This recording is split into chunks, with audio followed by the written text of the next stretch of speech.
नमस्कार. माझे नाव कुणाल दत्ता नार्ले, माहीम ग्रामपंचायत सदस्य.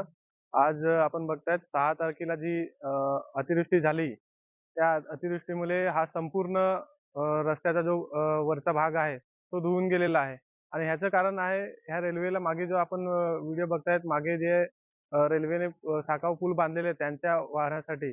तर त्यामुळे त्याची कॅपॅसिटी आणि आमच्या रस्त्याची साकावची कॅपॅसिटी हे पाईप टाकलेले आहेत. त्यामुळे हा रस्ता पूर्ण धुवून गेलेला आहे आणि आम्हाला हा सावरेपाडा, चौकीपाडा, जांभालेपाडा हे पालघरला जायला आमचा एकमेव रस्ता आहे आणि ह्या एकमेव रस्ता असल्याकारणाने आम्हाला आज हे रस्ता वाहून गेलेला आहे. तर आम्हाला पालघर आणि आमच्या गावांचा हा संपर्क तुटलेला आहे आणि आमचं पूर्ण जीवन विस्कळीत झालेलं आहे. सर्व घरांना पाणी साचून इकडे रस्ता वाहून गेलेला आहे. म्हणून शाळकरी मुलांना तसेच आपले जे काही कोणी गरोदर महिला असतील, दवाखान्याचा प्रश्न आहे आणि इतर समजा लोकांचा ग्रामस्थांचा प्रश्न आहे, तर त्यांची कनेक्टिव्हिटी आजही तुटलेली आहे.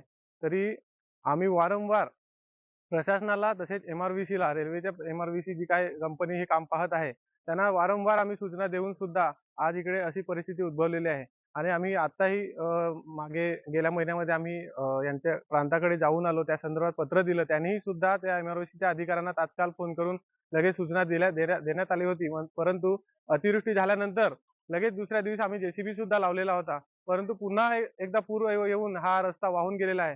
तरी शासनाला आणि जे एम-आर-व्ही-सीचं काम पाहत आहेत, त्यांना मला एवढंच सांगणं आहे, की हा जो मागे जो काही ब्रिज आपला आहे, त्या हिशोबाने जर इकडे आपण पाईप किंवा साकाऊ जर हे करून सुसज्ज जर झाला इकडे, तर आपला हा रस्ता धुवून जाणार नाही आणि आमचा जो पालघरला कनेक्टिव्हिटी रस्ता आहे, हा तसाच कायम राहील.